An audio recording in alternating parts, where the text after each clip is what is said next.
Hey, Spookies, before the show starts, I just want to say thank you so much for all the help you have given me in getting my dog Chicano the cancer treatment he needs. He's almost done with his chemotherapy, he's responding beautifully, and at GoFundMe, we've raised over $4,000 to pay for his chemotherapy treatment. If you want to help in any way, shape, or form, it is appreciated no matter the amount by going to WeeklySpooky.com and clicking on Help My Dog. That's WeeklySpooky.com and click on Help My Dog. Thank you all so much for the kind words as well, but now it's time for the show, and it's a good one. Haunted photographs are after you. Crybaby bridges are waiting to kill you. And cocaine, it's not just for bears anymore. All this and so much more tonight on the show. Get comfortable. Turn off the lights. It's Monthly Spooky.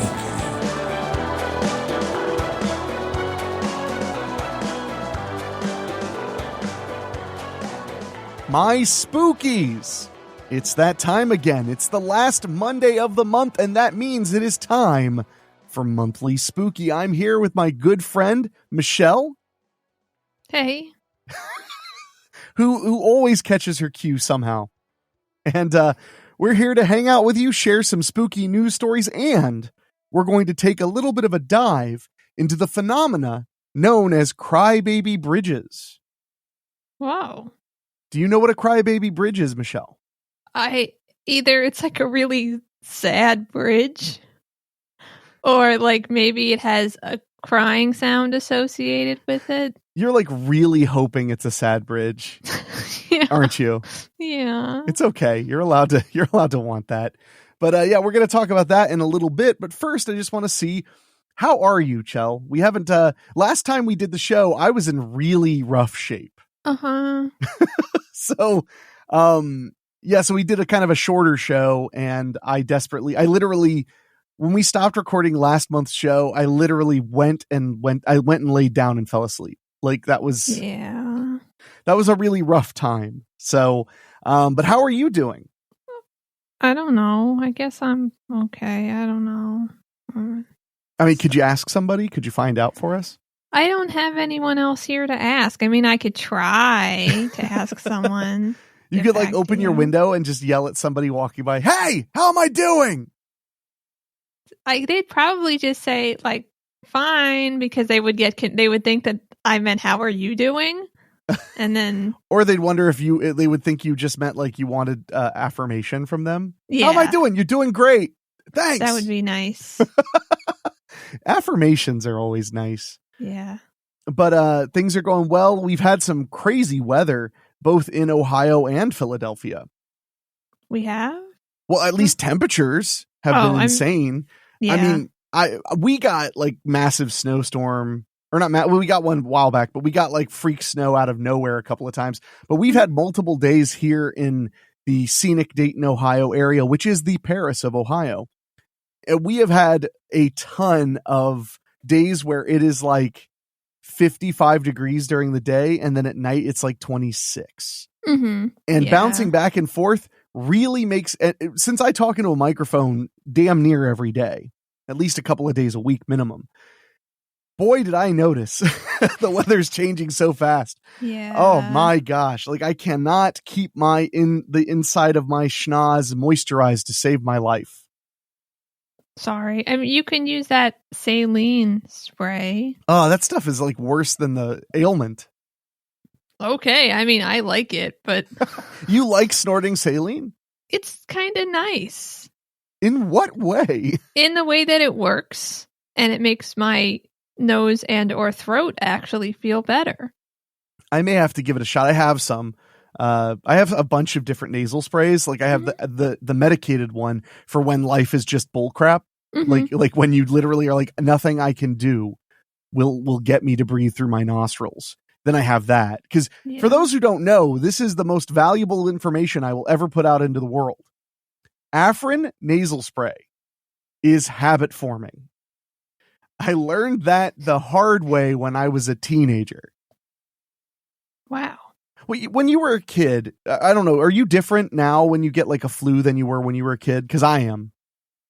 I don't know. What do you mean? When I was a kid, I just wanted to fight against all of the symptoms. Mm-hmm. I just wanted to fight against them. Now, as an adult, I'm like, if I can sneak a nap, then, or just go to sleep, then I don't care about any of it. Like, yeah, I'm the same as I was when I was a kid. What are you like? What were you like? Or what are you like? Gotta fight against the symptoms. Yeah? I mean, I'm like, it's not like I'm gonna go out and like do things, but like if I have shit to do in my house, I'm still doing it. Unless I like feel like I'm not gonna vacuum. But like if I have like work to do and stuff, I'll keep doing it. I don't care. Well, and that's the thing. Like, I have a bit of you've known me a long time. I have a bit of a problem with overextending myself all the time. So I kind of live in a world of extremes in that way. So it's like I either am working or I'm resting. If I try to do like half speed, I just end up doing full speed. Yeah. And that's a thing that like it's very rare that I can pull that off. Yeah. And then the other problem is if I want to like do half speed while I'm really sick, like I'm on cold medicine messes me up real bad. And then it'll be like, oh, well, I'll just do some light work. I'll do light work for like 3 hours and then realize I did it all wrong and then just go to sleep upset. Yeah. I think that you shouldn't then. I don't take cold medicine Ever? when I get no. Not at all? I can't really tolerate it. It usually makes me feel like I'm high. Yeah. But not in like the way I think it makes other people feel like I'm high. Like, cause I can't fall asleep. Like I feel weird. Even on NyQuil? I can't take that stuff because I will just stay up forever. Well, and I'll tell you right now, I've told you stories about me on NyQuil. NyQuil messes me up like really intensely. But what happens when I take NyQuil is I feel really weird and then I get really scared by how weird I feel. And then I conk out. Like it's like it's ramping. I'm like, oh God, I feel so weird. Oh God, I feel so weird. Oh God, I feel so Aww. like, it's pretty much how it goes. And yeah, so I'm not a huge fan of NyQuil. That's another thing where it's like NyQuil is the acceptance that I cannot do this on my own anymore. Like NyQuil is the moment where I'm like, I'm not going to sleep through the night and I have to sleep through the night. I'm tired of waiting for me to feel better. So I'm going to take this NyQuil and I'm going to go to bed. Daytime cold medicine, though, is something I only take when I am truly, truly desperate. I mean, like I have to be better somehow, like period. But no, so all of this to say, I got addicted to Afrin nasal spray. And I don't mean I got addicted like I was like, oh man, I need more. I mean that my nasal passages closed up and the only way to open them was more Afrin. That's not good. It's literally habit forming. Your body will get used to it. And the only way out is to just have no breath through your nose for a few days until you dry out. You know, you got to go to Afrin nasal spray rehab. Wow. It was not fun. But as an adult now, it's nice because I know if my sinuses are like totally stuffed up and I have to use the stuff or I feel like I need to use the stuff, I know that if I do it one night, no big deal. If I do it 2 nights, no big deal. But if I do it 3 nights in a row, I need to like use like half as much or like I need to try to like wane off because I know that a week straight you start to get a habit symptoms. The other thing is like if my sinuses are pretty clogged and I just need them to open up, I'll use 1 spritz in each nostril instead of 2. Like I'm just like I don't want to use too much of this shit. I know what happens when you get strung out on it, man. I know, man. I was working the corner for that Afrin. We called it drip drip back then. Got to get some of that drip drip. So, but so before we get to the spooky news, what do you think of the crypt? How do you feel about? I've been working on it a lot more. Honestly, I've been like stress designing the crypt, and by the look on your face, you don't like red velvet. I'm getting that vibe very quickly. No, I mean, I think it's okay. It's more that I know that you've been stress designing it because we've kind of talked about it, about you like just being in here at night at like 3 a.m. continuing to design the crypt. Are you saying that it looks stress designed? I don't know. No, I'm not saying that. At all. Like, don't. No. Okay. It looks you can great. Say the truth. It's fine. It looks great. I just know how much work you've been putting into this, and it makes me a little bit scared for you. Is it because I attached all this red velvet and then painted Elvis on it? A little bit. And Yeah. it looks good. And I'm saying that as a person who does not know how to paint. I mean, it definitely looks good, but I just don't understand why you did that. I don't know. I was feeling stressed, so I just brute forced out a painting. Doesn't everybody do that? I mean, I do, but just not usually Elvis. Well, what else are you going to paint on velvet? Literally, Elvis is he's the king, but he's the king of velvet paintings. Velvet portraits are always of the king. Yeah, I guess you're right. I'm sorry. It's okay. This one time, it's okay. Well, on that note, we're going to go to a quick word from our sponsors, and we'll be back with some news of the spooky variety.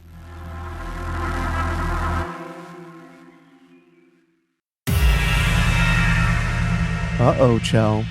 What? It's time for the spooky news. The spooky news.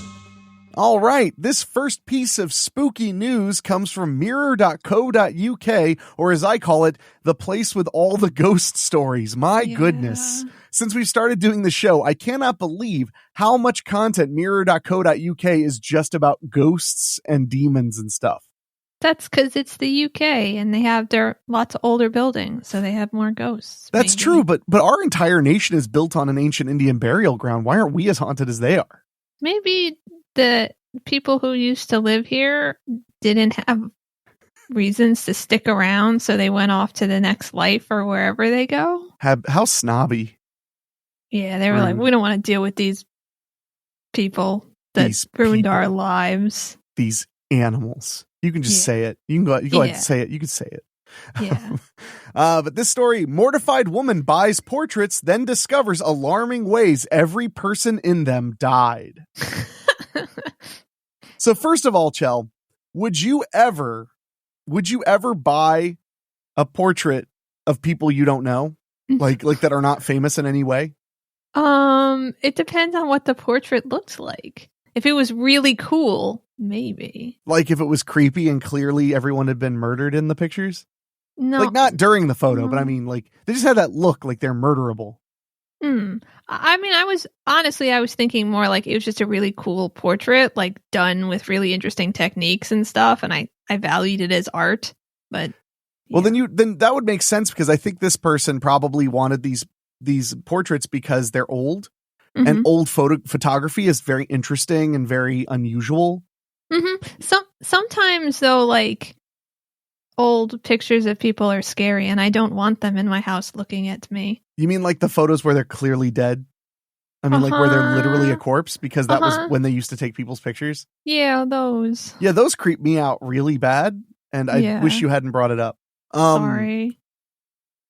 Alarm bells started to ring for Becky Ann Galantine when the seller of the alluring portraits she was buying offered them for free. Well, that's a red flag.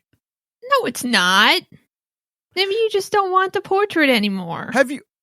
Okay, I'm gonna be straight. Like, have you ever went to like a Sam's Club on free food day, like when they do free samples day, or at a grocery store where they're doing free samples? They're like, hey, try this piece of cheese. And every time I bite into it, fucking poltergeist. Every time. People only give away haunted things. Oh, that explains so much. And that's the worst part. Like, they're like, hey, here's a free trial to our website. And I'm like, nope, not getting haunted. Yeah. Nice try. Now I understand, because I thought it was just so that like they could eventually get money from you, but I guess they're trying to like rid themselves of an ancient curse. Well, yeah, they're trying to get you to pay, and then they'll take the ghost away. Yeah. Once it's not free anymore. Sorry, the trial version is haunted. Jeez. Then her experience felt like the start of a horror movie. Becky Ann Galantine thought she was simply buying some incredible portraits, but what happened next felt like the start of a horror movie. Thanks for that. Yeah. The TikTok user, because all news is reporting TikToks now, by the way. That's the other thing I've learned from doing the show. The TikTok user drove for 4 hours to get her hands on the artwork and had expected to pay. So alarm bells started ringing when the owner let her have everything for free. Now, would you feel like there's a red flag? I mean, I guess if I went there and I was like, okay, so I'm going to give you $100 for these, and they were like, no. They're like, no, just take them, please. Yeah, like, no, if you give me the money, it won't count. I have to give it to you. I love it won't count. It won't count. Yeah, like it's not, like, that's how the curse goes. You have to, give it to someone without money exchanged. Oh, I'm trying to remember. There was some movie I like that was like a gag about a curse, was that you had to pay for it. Like they'd be like, if you want this, you have to give me $1. And because they just had to pay something for it because you weren't allowed to give it away. You could only sell it or inherit it, or buy it or inherit it, or something like that. Okay. Now I don't remember what that movie is. Yeah. It's the reverse. And I always liked that concept that it was like, you have to give me $1. Otherwise it won't work. It's like, oh, okay. I might have been Wishmaster. Anyway. But enough about Wishmaster. There's never enough about Wishmaster. But concerned, the 31-year-old quickly turned investigator and discovered the morbid history behind the alluring portraits. Oh. So I'm looking at these portraits. There's a picture of 2 babies. They're all old pictures, like really old. The babies are clearly alive. I don't care. I don't want pictures of babies. The other one I can't really tell who's in that picture. And then the other one is a picture of like 2 men standing in front of a chair. And one guy's like got his hands on the chair. And is the other guy holding that other guy up? So because he's dead? No, that would be cool. But they do look creepy. I don't think I would like any of these. This just sounds either boring or scary. I'm still thinking about the whole, like, you drove all that way and they're like, oh, no, it's free. Like, what? Maybe like, I mean, like, I wonder, I hope they say where they got them from. Like, was it a store? I mean, my thought was that it's like something like Facebook Marketplace, But 4 hours to buy something and then turn out they're going to be free just seems suspect. I don't know. I would drive 4 hours to buy something cool. It's not that big would of a you deal. walk 100 miles or 500 miles? Then I would not walk more after that at all. You wouldn't walk 500 more? No, that's it. Just once. Ba-da-ba. Ba-da-ba. Okay. And we're sued. Okay. So, as every family member in the paintings had allegedly died in strange and terrifying ways. Oh. Quote, I did research into the house and found the photos were obtained from a place of tragedy, explained Brecky Ann. Now, this sounds like it was an estate sale. Okay. Because she's saying that, like, there was a house and they didn't charge her for anything. It sounds like some kind of, like, impressive house must have been doing an estate sale or something, and the word spread. Okay. Okay, so, quote, one of the twins died at 10 months old. The man in the photo died of a heart attack trying to help people who crashed into his porch. Talk about no good deed goes unpunished, Yeah. Oh dear, you people destroyed my porch, but I'll let that go and help you. Dying. That's how it went. Terrible. And I bet the people were fine who crashed into his porch. That's always the way it goes when people crash into porches. Yeah. It's like they're fine. Another family member died by getting hit by a train at 26 years old. The same week, his mother died, and his twin contracted pneumonia. Oh. Really heavy history and misfortune. That's her quote. So, this is also an era where people just died easier. Yeah, people just died all the time. It was like constantly. Now, most people don't ever die. It's cool, right? We're just stepping in front of trains and jumping onto the back of cars and like making eye contact with scary dogs. Yeah. It's the best. Brecky Ann, who is from West Hartford, Connecticut, described the bizarre find in a video that has, thanks mirror.co.uk, has racked up almost 250,000 views. Explaining how she loves digging out unique vintage items online, and when traveling, she said, quote, when my partner and I travel, we always try to bring something home, but we don't ever buy commercial souvenirs. Okay. We strictly buy weird things or steal, tombstones. Mm-hmm. Quote, we look for antiques locally, and that's how I found the listing. The listing advertised 3 framed antique items. Okay, so the listing was just these items. Okay. A photograph of twin babies in antique clothing, 2 standing gentlemen posed, and an early 1900s funeral lithograph. Okay, that's the thing I was like, what is that? It's a 1900s funeral lithograph. Yay. I'm looking forward to when people are like, oh my God, I got like a 1990s funeral lithograph, and it's just like, and it just is like a picture of a coffin. It says like, funerals are better with pogs. You're like, oh man, this is so creepy. 2100 people are just like, whoa, how creepy. Pogs and funerals. By the way, pogs are often haunted. That's why they're free. The lithograph print would have been sold to memorialize the recently deceased and hung up as a memento. The lithograph has a space for a name, but no name was ever added. But it was definitely for a descendant because it was framed and displayed. Okay. No, maybe not. What if maybe the person who like it was displayed, like the person made it, like it was their lithographic print, like they were the responsible, and so they were like, let me display one of mine. They were the original that I didn't artist? use. Yeah. Yeah. Okay.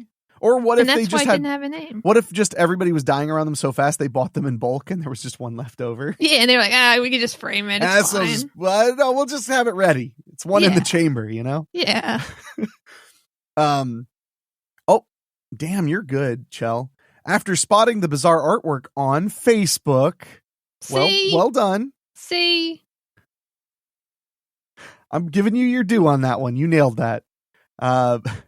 The ghost hunter messaged the seller to buy the artwork and was stunned when a day later she was offered the paintings for free. She said, quote, the items were listed at a reduced price of $75. And when I messaged the seller, she told me they already sold.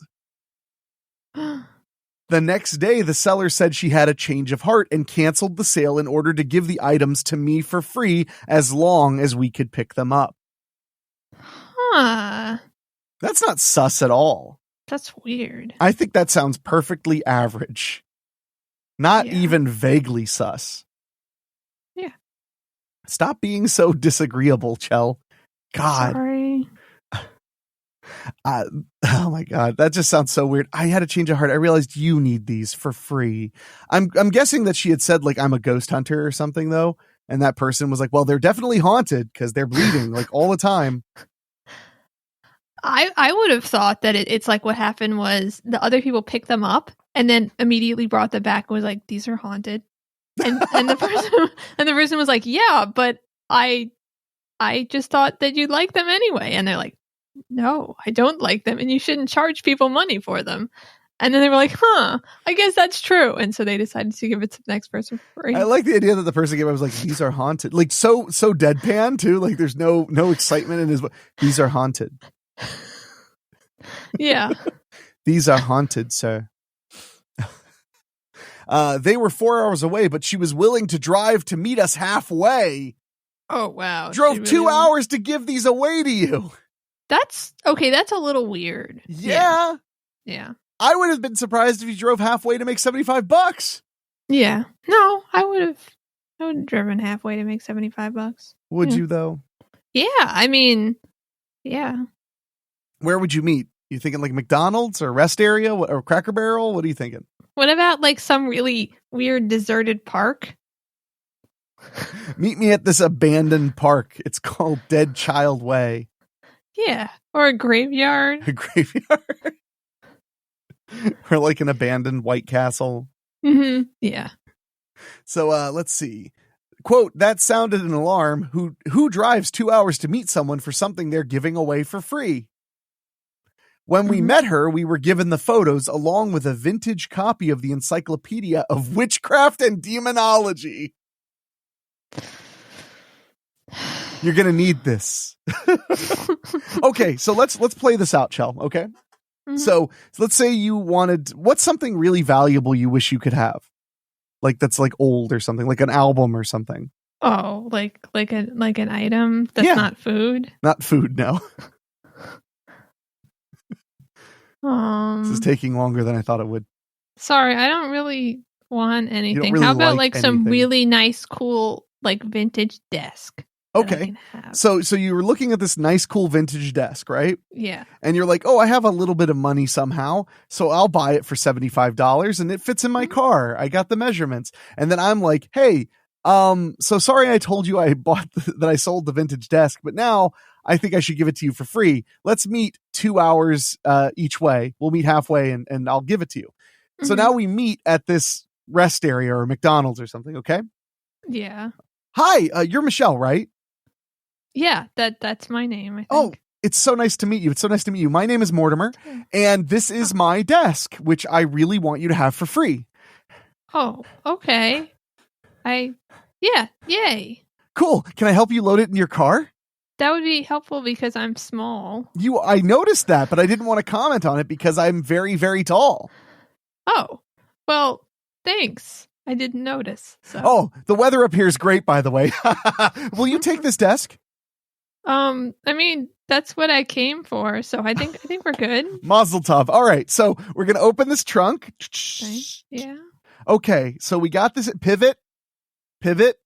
I think yeah. Pivot. Oh, Okay. there we go. Okay. Yay. Thank All you. right. Oh, no problem. Oh, by the way, here is this encyclopedia of witchcraft and demonology. Oh, I mean, why? Huh? I'm sorry. Why do you giving them to me? Oh, no habla inglés. Yo hablo español. Sayonara.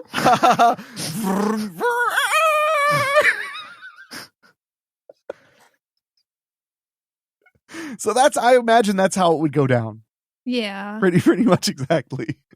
I'd be like, what do I do with this book about witchcraft? And I'd throw it out. Oh, and then it would just find you. Like when you got home, it would be like waiting for you on your couch. Yeah. Yeah, sorry. Yeah. That's what happens. That's okay. I wouldn't really throw it out because I'd feel too bad. I want to do a garage sale and just when somebody buys something, be like, oh, and here's an encyclopedia of witchcraft and demonology. Be like, what? And I'll be like, what? Becky had her suspicions that the items were haunted and revealed how the anonymous seller dropped her a hint. Well, it can't be an anonymous seller. You bought it on Facebook. You have to have a name on Facebook. Well, you could have a not real name. But how can it be an anonymous seller if you met them in person? I don't understand. That's what I'm saying. Like, I feel like, you're not really anonymous if there's any way they can contact you or find you. Mm-hmm. So now, granted, they could have like deleted the Facebook account immediately after and stuff, which is now making me want to like give away stuff and pretend it's haunted just to just be like, I changed my mind. This should be free. Can you take it tomorrow? I'll drive it to you. Terrifying. Yeah. Oh, hi, Mr. Kuto. I understand you're very excited to have this original copy of the Mojo Nixon Skid Roper Free Drunk and Horny album. I am. And here's a copy of the Encyclopedia of Witchcraft and Demonology to go with it. What? She added, quote, "We pick up a ton of antiques and always joke that they could be haunted. Usually after a few days pass without activity, we accept that the objects are just old, not haunted." Oh, that's what I'm going to, when I'm like in my 60s and 70s, I'm going to wear a t-shirt that says just old, not haunted. That's what I want. Quote, "The first suspicion was the willingness of the seller to let go of these objects and the lengths she was willing to go to bring them to us. She was so kind, but of course that included an encyclopedia of witchcraft and demonology, which made us feel as if she was dropping a hint." Mm-hmm. This person is a Mensa candidate, like right here. Like, why are you here when you could be solving all of cancer at Harvard? You put that all together by yourself. The unique story has left social media users stunned. In the video, Becky Ann reveals that the seller gave her a book in addition to the art titled The Encyclopedia of Witchcraft and Demonology. Right. Quote, "The beginning of every horror movie," said one user. Someone else added, quote, "We need updates on anything that happens with these, please." "No, not at all haunted," said Wendy, to which Becky Ann replied, "Right? Who gives away antiques for free?" Quote, "Why did I think they were going to be pictures of actual dead bodies?" added Desiree. Quote, Oh. my kind of adventure, said Denise, while another person wrote, I love all of this. Now, of course, what were you going to say? Oh, did you say thanks so much for all those really great comments, mirror.co.uk. Thanks for a story about ghosts. We were short one, mirror.co.uk. So I will say that I think there's a high likelihood that was done for clout. Mm-hmm. You know, that was done for attention on TikTok would not shock me. Mm-hmm. Yeah. And now it's making me, I have all of these props from all the horror movies I've made. I have like an actual, but like a hand wood burned Ouija board. What? I should make a TikTok about like, and say I drove to like Rhode Island to buy this. And when I got there, it was just sitting there by itself and no one was there to hand it to me, but it looked just like the photos. So I grabbed it and went home, and other than my eyes bleeding a little bit, which always happens when I drive through New Jersey, nothing weird happened. Yeah. What do you think, Chell? So you would not want the haunted photos, or you'd be willing to give them a chance? I feel kind of bad for them because nobody wants them now. Oh, yeah, that sounds like you. I'm gonna keep them, but I don't really want to put them up. But I'll just keep them, I guess. Where would you put them? Like in the basement, face down? No, that'd be weird. I'm gonna just put them in the office, just with the other things that I just haven't gotten around to putting up anywhere. You know how creepy that would be if you had like creepy photos in your basement in the middle of the floor, like nowhere near a wall, just face down? Because then when you discover them, it's like, why is this, like, this had to be put here because it couldn't have fallen here. Yeah. Little on the scary side. Yeah. Well, we'll be back with more spooky news in just a moment after a quick word from our sponsors. But believe me, we have some interesting news related in some way loosely to the cocaine bear right after this.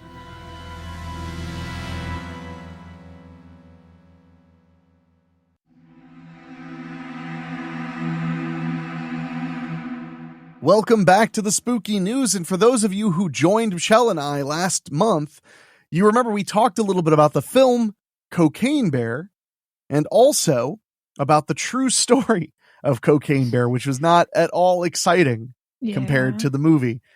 But today it's very exciting because we have an Ohio story. In Cincinnati, we have a story very similar. It comes from NPR.org. A wild cat was found in Cincinnati with cocaine in its system. No, it's not a movie. You've probably heard of Cocaine Bear, the box office hit about a black bear's drug-fueled feeding frenzy. But have you heard of Cocaine Cat? But have you heard of Heroin Harry? No, the phrase started trending on Twitter on Thursday. Like the movie, it's based on a true story, only this one is about a wildcat that was captured in Cincinnati and turned out to have cocaine in its system. Jeez. How do you have any theories? You're a cat person. Uh-huh. Half cat, half person. Yeah. Do you have any theories about how a wild cat would get cocaine in its system? If somebody gave it cocaine, I guess. But how do you get it to take it? Maybe it thought it tasted good? You tell it that, it'll make it cooler and make it get its work done faster? Gigs likes to eat plastic, so I think, who knows? Fair enough. Let's see. Unlike the movie, this story isn't set in the 1980s. It happened earlier this year. It was only made public recently for legal reasons, explains Ray Anderson with the Cincinnati Animal Care Shelter.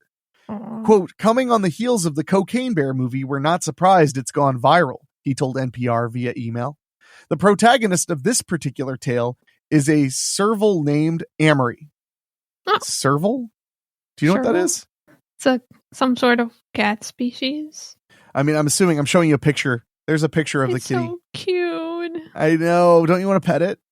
Yeah, but it also looks like it's getting like oxygen or something. I think they're giving it oxygen. There's a hose attached to its little boopable nose. Yeah. Which I'm assuming is just to help with the cocaine. Yeah. Or something. Poor thing. Well, let's see. The capture. The big cat was kept as a pet and escaped from his owner's car during a police stop.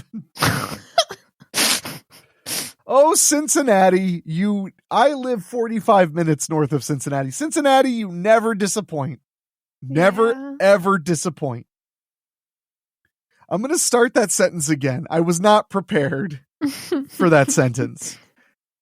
The big cat was kept as a pet and escaped from his owner's car during a police stop in January, according to Anderson. That's when Hamilton County dog wardens, a division of Cincinnati Animal Care, got calls about what was thought to be a leopard spotted up in a tree. Aww. Responders, it was up in a tree, it was probably scared. Yeah. It was like, I'm scared. My owner gave me cocaine and now he's gone. I want to look up an Amory real quick. Because Okay. have you heard of them before, or are you just assuming that it's a type of cat or not Amory? Gosh, what's the name of the cat? Sorry, that's the name of the cat, but not the serval. Have you heard that phrase before? I've definitely heard of serval before, but you can look it up. Yeah, I'm just curious for those who are as dumb as me, and hopefully there are none of you. Oh my God, they're so cute. It's so cute. Look at it. It has like a little tiny face and giant fuzzy. forehead and ears. Yeah. Super wicked fluffy. How much does one cost? That's the first thing on Google is how much does a serval cat cost? Like $5,000. That's not so bad. I mean, you shouldn't have like that kind of cat as a pet. So maybe you should have to pay. Why shouldn't you? Because then you'll give it cocaine. You just won't be able to resist. Yeah. You're like, I love this cat so much. Here's some cocaine. Yeah. Serval is a wildcat native to Africa. It's widespread in sub-Saharan countries except rainforest regions. Across its range, it occurs in protected areas and hunting is either prohibited or regulated. It's a sole member of the genus. I'm not going to say that. All right, let's move on. We don't need to learn any more about this type of cat. Let's learn more about the cocaine variety of the serval cat. Okay. Responders were able to retrieve Amory and bring him back to the shelter, where the medical team called in an expert whose credentials included working on the Tiger King case and the Zanesville tragedy to identify his species. Do you remember the Zanesville tragedy? No. Are you serious? I don't know. Oh my gosh. How do you not know about that? I might know about it and just forgot.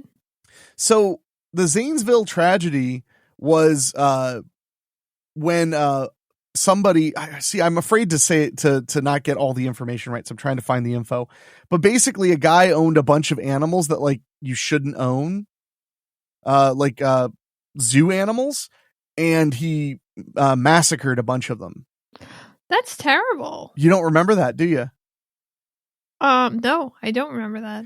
Let me pull up something real quick, because Okay. it happened in 2011. Oh. Okay, so in 2011, Zanesville, Ohio animal escape occurred on October 18th when the owner of Muskingum County Animal Farm released multiple exotic animals before committing suicide. That's what it was. He released them and killed himself, and then 48 of the animals were killed by law enforcement. Oh no, that's terrible. Yeah, and I mean, like, from what I recall, people were like, I can't believe they killed all those animals, but like they were really dangerous, a lot of them. Yeah. And the cops are not prepared to deal with that. Like, I mean, I wouldn't blame them. They were in a situation where, that they didn't know what to do and may have been in danger of their and those lives, animals could have all been on cocaine. Yeah, we don't know. Let's see. Owner Terry Thompson allegedly set free 50 of his 56 exotic animals before committing suicide. Lions, tigers, bears, and wolves were among the animals that escaped and were hunted by local law enforcement out of fear for public safety. That's terrible. And Zanesville is kind of a middle of nowhere spot. Mm-hmm. It's literally on, like, I drive through Zanesville when I come to see you. It's like right off of 70. Okay. So it's a cute little place. Like, there's lots of good places to eat after like a long stretch of nothing on either side. Mm-hmm. 48 animals were killed by the local police, while 2 were presumed to be eaten by other animals. The animals confirmed to be dead were 18. Oh my God. 18 Bengal tigers. Oh my God. 6 black bears. 2 grizzly bears. Oh my God. 2 wolves. one macaque monkey or macaque monkey, one baboon, 3 mountain lions. Oh my God. And 17 African lions. Wow. 3 leopards, a small grizzly bear, and 2 monkeys were left caged inside Thompson's home. Huh. Yeah. I'm sorry. I was just surprised you didn't know about it, because I know that even though it happened in Ohio, it was national. It was a national story. So yeah, I mean, I may have heard about it briefly at the time, but obviously it's not something that has stuck in my memory for some reason. We get it, Chell. You hate animals. We get it. Yeah. So anyway, sorry to go on that trail, but I needed to make sure you understood the history of wild. That was an insane thing. I remember hearing about that. And there are photos that I'm not going to find or show you of just like them. But like, wow, I didn't realize there were that many super dangerous animals though, like lions. Anyway. All right, let's get back to this. The expert suspected Amory was actually a serval, a long-legged, big-eared wildcat that is native to sub-Saharan Africa and illegal to own in Ohio. Oh, boo. Well, you live in Pennsylvania. You'll be fine. Oh, okay. To confirm that, the medical team took a DNA sample and also tested him for narcotics. So why? Go on, Chell. What were you going to say? I don't know. Why would you feel the need to test the animal for... I guess they probably didn't just test it for narcotics. They probably tested it for just any kind of drug that like an owner would be giving it or whatever. But they probably thought they were going to find like sedatives or like Valium or something to make it not angry. And instead they found some Colombian marching powder. Yeah. Okay. Quote, Amory tested positive for exposure to cocaine and the DNA test concluded he was indeed a serval, Anderson wrote. Why did the shelter animal test, does it ask? Why did the shelter test Amory for drugs in the first place? The short answer is a capuchin monkey named Neo. He told them to do it? Yeah, he was like, man, I'm going to tell you something about that cat. Don't trust him. That cat, he's into some stuff. Last year, local animal control seized the monkey from his Cincinnati home after a veterinarian saw videos of him believed. Thanks for the English, NPR. Who saw videos of him believed he had ingested Xanax and or cocaine and was in need of medical care. Okay. Have you ever been around a monkey? No, I'm scared of monkeys. You should be afraid of monkeys. I'm really scared of them. I think, hot take, I have not announced my candidacy for the president as of yet. But I will say that I think monkeys should have to take Xanax if they're going to live with people. Yeah. Also, maybe people should have to take Xanax if they live with people. But definitely monkeys should take Xanax.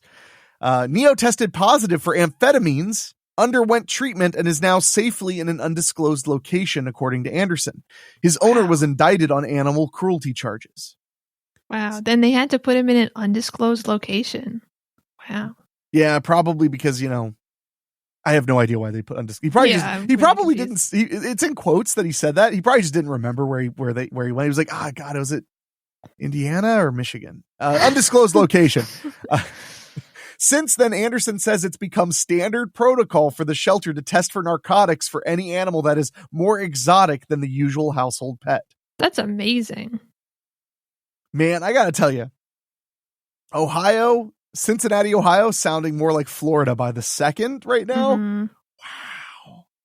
Quote, of course, we also test for narcotics on any dog or cat displaying behaviors that would lead us down that path, he added. Amory was extremely agitated at the time he was with us. Well, he's a cat. Which is understandable given that what he had been through that morning, but we were able to sedate and treat before transporting to the Cincinnati Zoo. Okay, so, Michelle? Yes. You're going to be a police officer. Okay. And you just pulled over a car, okay?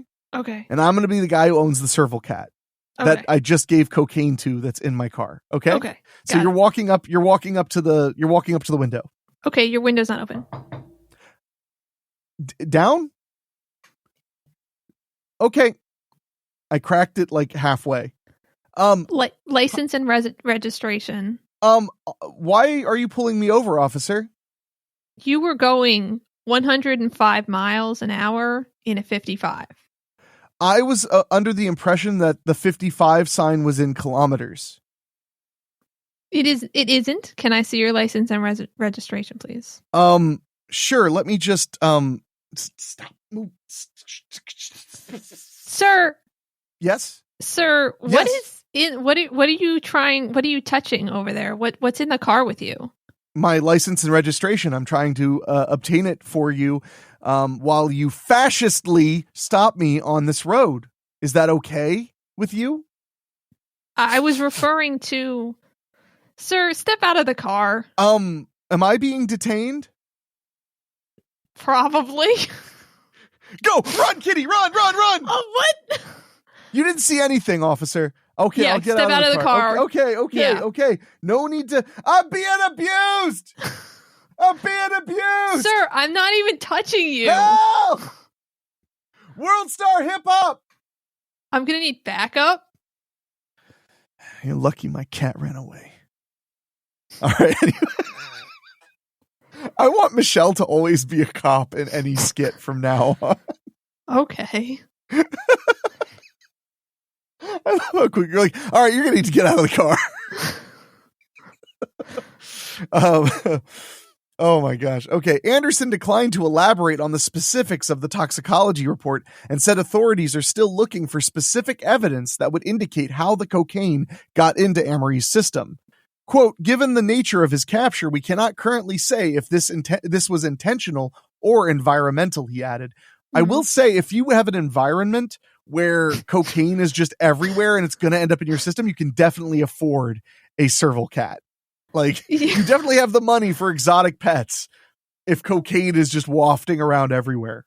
So maybe we're looking at this the wrong way, though. Okay. Maybe it wasn't him, the owner, that gave the cat the cocaine. Maybe when the cat escaped, he ran into a place filled with cocaine. Oh. And then went up a tree because it got so scared of the cocaine. See, frankly, I just assumed that the cat got hooked on it on the inside. People don't like to talk about that, but lots of animals that don't use once they're in an animal shelter. Yeah. I mean, you're just like, what else do you have to do? You know, you're just in that cage. Mm-hmm. It's a sad thing. Yeah. I'm just glad the cat didn't test for fentanyl. Me too. Oof. The shelter that rescued Amory is not equipped to house wildlife, so it sent him to the Cincinnati Zoo and Botanical Garden after a few days. Anderson acknowledged it can be difficult to find placement for servals and credits the zoo for helping the shelter out of a tough spot. I'd like to imagine, like, this, if this were the 90s, this would be a movie. Yeah. About a zoo owner who's like hiding the serval cat in his office. Mm-hmm. And all the serval cat does is like cause mischief and find more cocaine. Yeah. Quote, our top priority was getting Amory safely and legally placed as quickly and efficiently as possible, Anderson said. Amory has been recovering from a broken leg, an injury he sustained while slipping out of the tree during his dramatic rescue. Aww. That's why they were sedating him to get his leg set. That's what that picture was. Zoo officials said in a statement on Friday that his health had improved enough for him to move to the area of the Cat Ambassador program, which aims to educate visitors about the importance of wild cat predators and raise money for cheetah conservation efforts. I didn't know that was a thing, but why not? Yeah. The team there will monitor his recovery and help him acclimate to a new environment, a process they say is off to a promising start. Amory is young and very curious. He is exploring his new space and eating well, both great signs of progress, said Linda Castenda, the lead trainer at Cincinnati Zoo's Cat Ambassador program. Aww. We are working on building trust and increasing his comfort as he adjusts to his new home.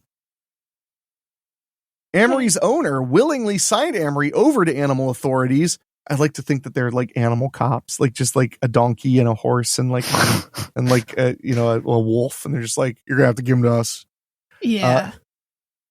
Over to animal authorities and cooperated with their investigation. Anderson said, which is why they are not pursuing charges at the time. Okay. Quote, sure. His owner was cooperative and paid for Amory's care until all ownership transfers were finalized. Well, of course, you can afford to pay for a lot of things with a lot of cocaine money. Yeah. Which is when the story went public, was after. Oh, so the story didn't go public until he no longer owned it privately. Mm-hmm. That makes sense. However, it says the case remains open pending additional evidence and that the Ohio Department of Agriculture is investigating as well. Wow. Oh, man. When you get the ODA on you, that's bad news. Yeah. I'll put this in here because, it could be helpful. The Hamilton County dog wardens are asking anyone with information to call them at 513-541-7387. See, I just did a public service. You did. We're great. No. We're so good. You're great.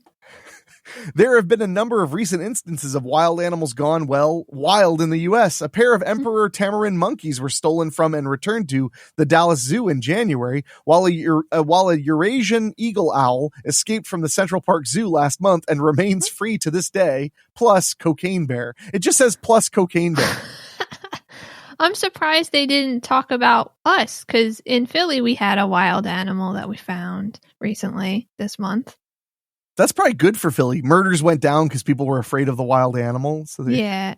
It was in FDR Park. The police got a bunch of calls about an alligator. What? Yeah. And then they went and it wasn't an alligator. It was just a caiman, which is almost like an alligator. Yeah, it is. It's 3 feet long. I'm guessing that was a pet.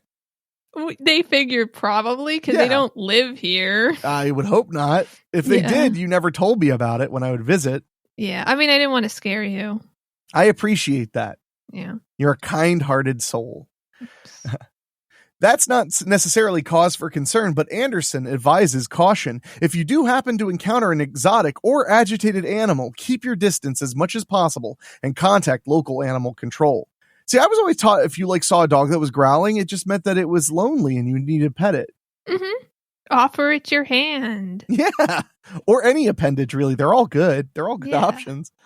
Quote, do not approach, do not wait to get pictures or video. Stay safe, as it could not only be a life or death situation for yourself, but the animal as well, he added.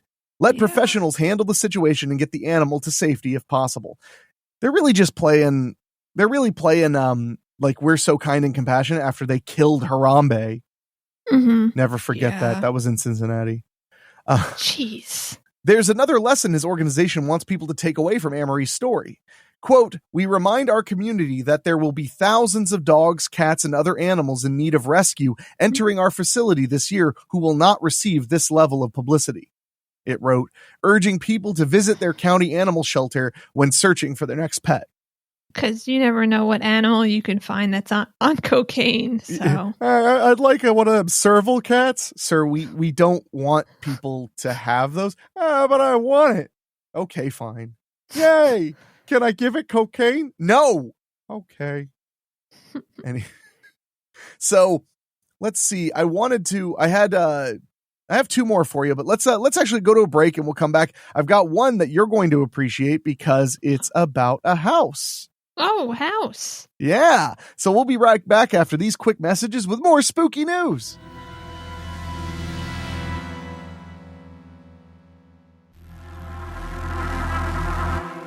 And we're back with some more spooky news, and this one is just for you, Chell. Mirror.co.uk, of course.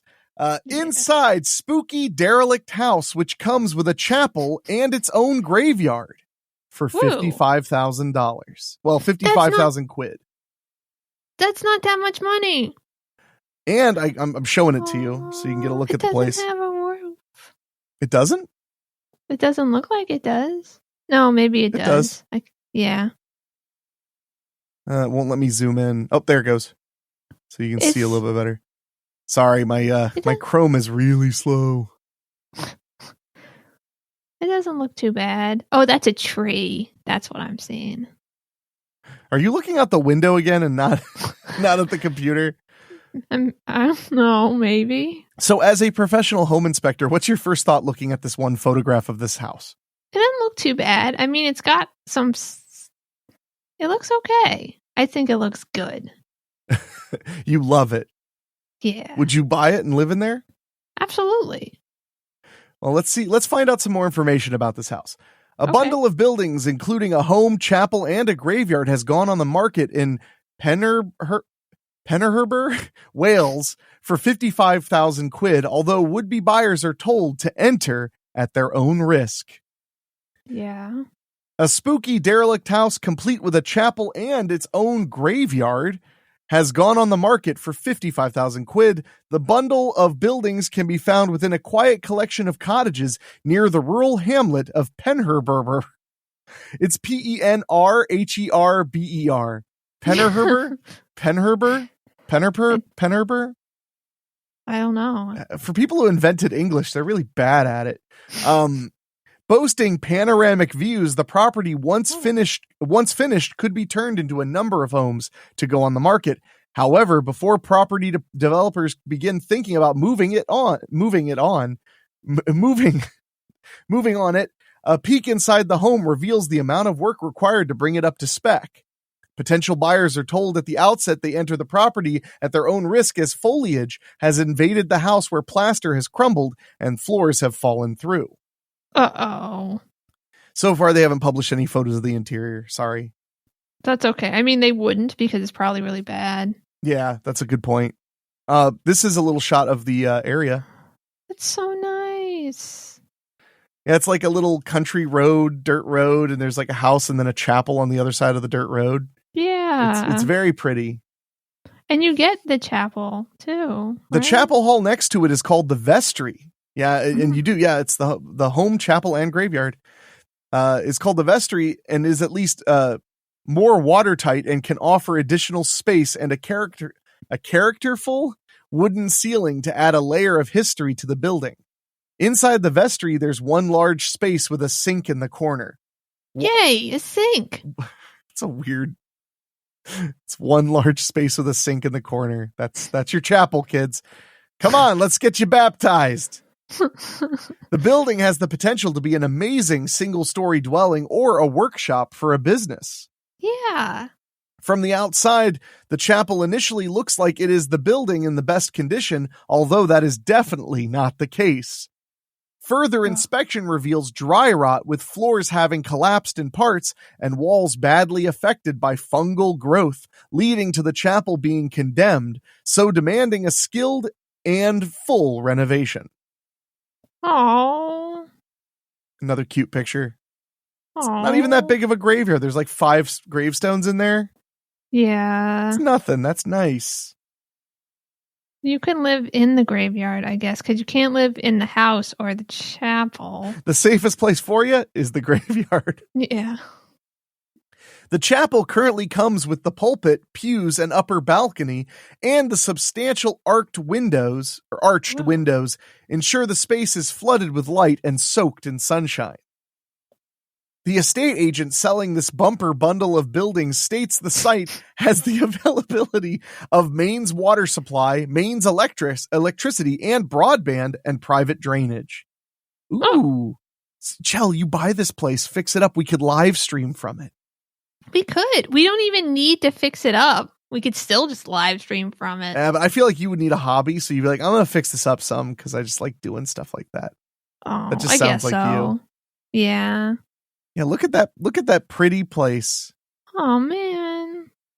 You could do it. I don't know. Yeah.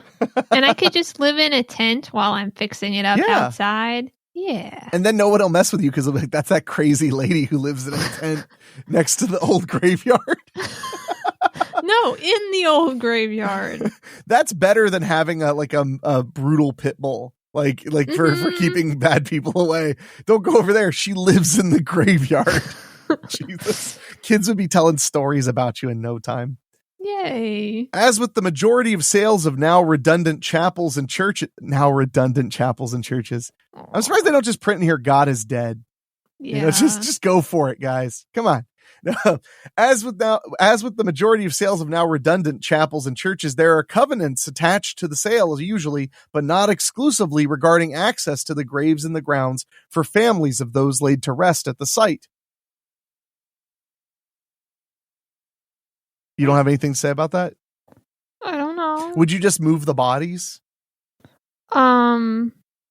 No, I'd pretend I moved the bodies. For better yet, would you just move the grave markers but not move the bodies? Just Exactly. pull a full-blown poltergeist? Well, yeah, and Yeah. honestly, they do that a lot anyway. Well, most of the time they just make parking lots over them, and then they go, "Oh, there's a graveyard here." Well, maybe where you're from, they're like paving parking lots over a lot of guys who had a little bit too much to say. You know what I'm saying? Yeah. Jimmy Hoffa. The agent can also enlighten any buyers regarding details of the leasehold, which is 999 years old. That began the leasehold, which is 999 years. Oh. It began in 1918, so there's still well over 800 years remaining. No. I don't want a lease. Fuck that. I don't care if there's almost 1,000 years to it. So that's your deal breaker? Is that it's a lease, even though the lease is guaranteed for over 800 more years? No, I'm not. No.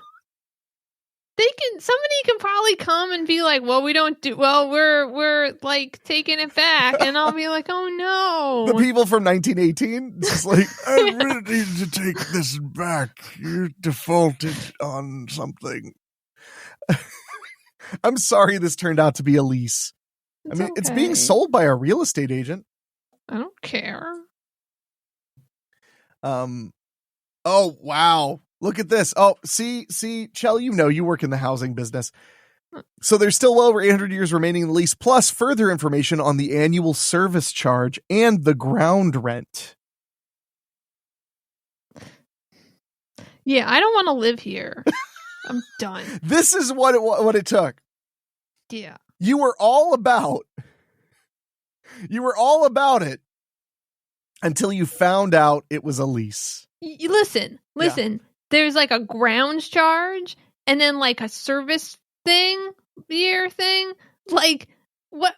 And I have to fucking fix the place up? I'm leasing this. You fix it up. And then I'll take it. Who are you even leasing it from? You must be leasing it from like the county or the country or something to be that long.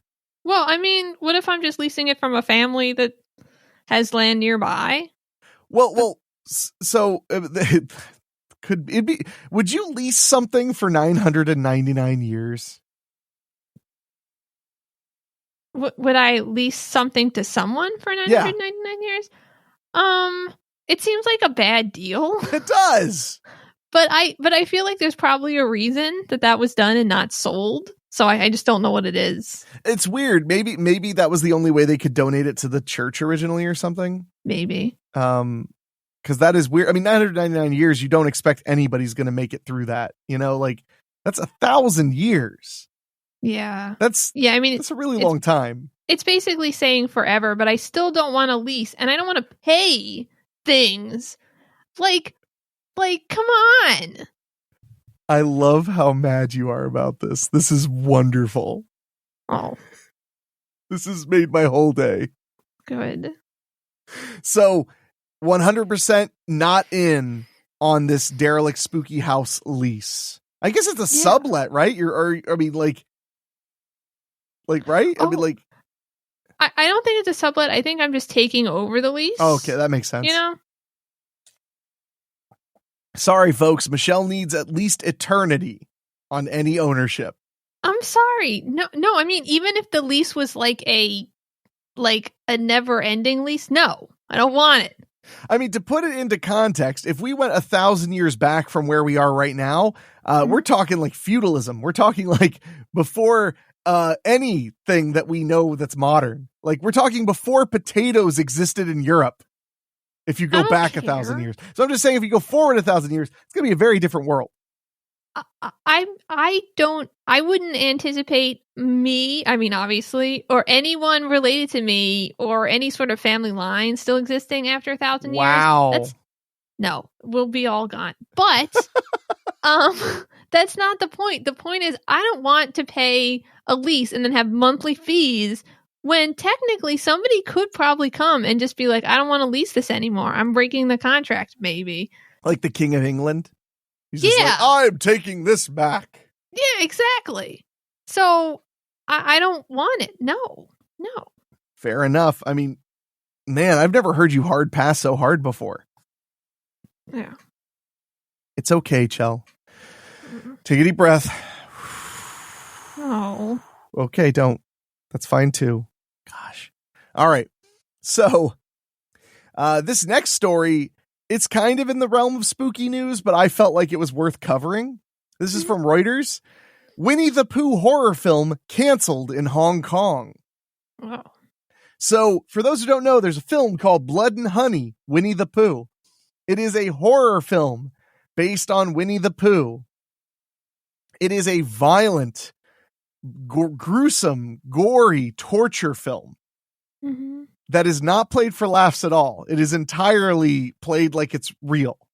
I went and saw it at the theater opening day. It's fun. I mean, it was exactly what they promised. It was like a really brutal horror movie about Winnie the Pooh. So I was not necessarily... that's not necessarily the kind of thing I'm super into, but I loved that they just did it 100%. Yeah. And for those who were like, well, what? Winnie the Pooh became public domain last year. Mm-hmm. Yeah. So you can do that. But apparently, and I didn't know this, apparently Winnie the Pooh has a storied and controversial history in China. Oh. You want to guess why? Because they don't like bears or honey. Not quite. It's more communist than that. Because I don't know. It's okay. Well, let's dive into this. So, Hong Kong, March 21st, the screening of Winnie the Pooh, Blood and Honey, a British slasher film due to be released in Hong Kong this week, has been canceled after cinemas in the city declined to show it, its distributor said on Tuesday. Seven Pillars Entertainment said it didn't know the reason for the cancellation. The movie had been scheduled to open March 23rd in 32 cinemas in the city. Quote, we are pulling our hair, of course, very disappointed. It's just unbelievable that cinemas cancel the exhibition after all arrangements are made, said Seven Pillars spokesperson Ray Fong. Chinese censors have previously targeted the film's main character, created by English author A.A. Milne,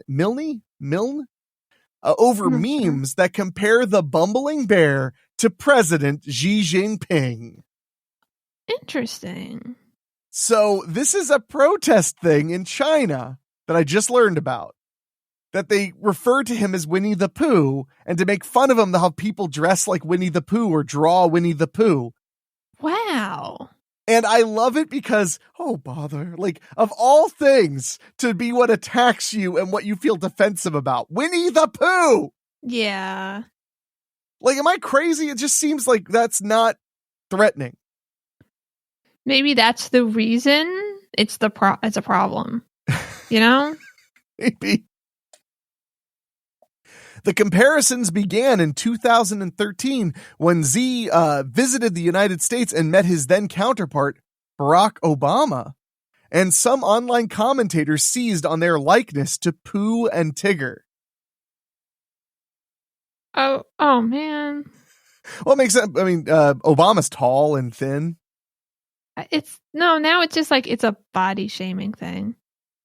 And also I think it's she. She. Okay, fine. She. Oh, here, I pulled up the photo for you. I hate everyone. Why? Because it makes me uncomfortable. It's like, oh, he's short and a little bit overweight a little, and that guy's tall, so I'm gonna just make it Winnie the Pooh. And well, I mean, aren't we? We need to make fun of our world leaders. It's important. I'm just saying. But I mean, you're right. He's fat. If anything, we should make fun of him for being fat because he lets other people starve and die. Yeah, absolutely. Which is why I love this, because this is like, I love that this is the what's that word? When you're civil disobedience. This is the civil disobedience. Mm-hmm. So here it says, some people have used the image of Pooh to signal dissent. The Office for Film, Newspaper, and Article Administration told Reuters that it had issued a certificate of approval to the applicant. Quote, the arrangements of cinemas in Hong Kong on the screening of individual films with certificates of approval in their premises are the commercial decisions of the cinemas concerned. And the Office of Film and Newspaper and Article Administration would not comment on such arrangements, a spokesperson said. So they said exactly what you would think a totalitarian regime would say. We're not saying shit. Yeah. The cinemas involved did not respond to requests for comment. Seven Pillars said the film was done with a tiny budget and sold to nearly 200 territories in just 6 months, an astounding achievement within such a short period. It's also made about $2 million at the box office, or $3 million at the box office worldwide. Is that okay? I think that's good. It's excellent. Full disclosure, the company that owns it is ITN Distribution. I've worked with ITN multiple times. I don't want it to sound like I'm just promoting it to promote them. I think it's a really fun and wild idea. I've never been an employee of ITN. I've simply worked for them as a contractor multiple times.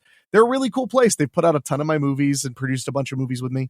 Anyway, Movie-Matic, which had organized a screening of the film for Tuesday evening, reported the cancellation on its social media page, citing technical reasons.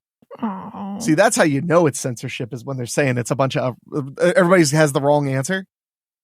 Yeah. Director Rice Frake Waterfield told Reuters that something mysterious had happened. Quote, the cinemas agreed to show it, then all independently come to the same decision overnight. It won't be a coincidence, Frake Waterfield said.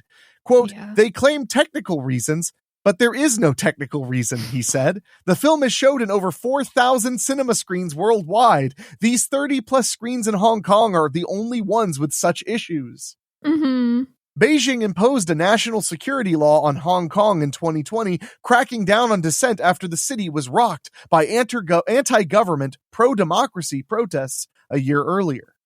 A new censorship law in the former British colony came into effect in 2021 that bars films that, quote, endorse, support, glorify, encourage, and incite activities that might endanger national security. Winnie the Pooh. Well, I actually appreciate you sharing this article, because you told me about, it maybe a day or two ago or something. And this context actually makes a ton of sense to me. Yeah. And I also want to get this out there because censorship is not okay. I'm highly anti-censorship. I'm highly anti-totalitarian, and I hate this. I usually keep a pretty lighthearted mindset on Monthly Spooky, but I hate this, and I want everyone to know that this silly, fun horror film is a threat to the second largest world power, pathetic, of China. Yeah. Or amazing of Rise Waterfield. You brought a world power to their knees with but a cinema camera and a Pooh Bear. Yeah. Oh, and I could talk about more stuff too. They have all kinds of weird things they don't allow in movies in China. Sure. 2 films were dropped from Hong Kong's International Film Festival last year after failing to get approval from authorities. The cancellation comes as Hong Kong hosts the Art Basel Contemporary Art Fair, with authorities eager to promote the city as a vibrant cultural hub. Yeah. This is the problem. I hate this for the Hong Kong people. For those who don't know, Hong Kong was not technically a part of China until very recently. And it was postponed for forever. It was supposed to be, I believe, 1996 was when China was officially allowed to take Hong Kong from Britain. But they kind of did, kind of didn't. Hong Kong never really went under their rule until recently, until like 2019, 2020. And there were all kinds of protests, which were very seldom on the news, which is so weird because these are people fighting for democracy. Yeah. There's a lot of things you can say about China. I'm not going to sit here and talk about them rounding up Uyghur Muslims into camps. I'm not going to sit here and talk about all of that. I'm just going to talk about the fact that they are afraid of art because art is powerful. Yeah. And anybody, if you are out there sitting in some random town in Iowa, in 25 minutes, you can go to a movie theater where you can watch a film that Xi Jinping doesn't want you to see. because he's a little tubby and he's sensitive about it, even though he's one of the world's most powerful people. What? I was just going to say, it might not be that he's sensitive about it. It might be that since it's being used symbolically for talking about dissent, that he thinks it's a bad. No, he's just a big baby. Okay. And he looks like a large baby too, because he's fat and has a round head. Yeah, I don't. Okay. Well, we're banned in China. I'm just kidding. They couldn't get our show in China. Now all I want to do is post Winnie the Pooh videos on TikTok, like constantly.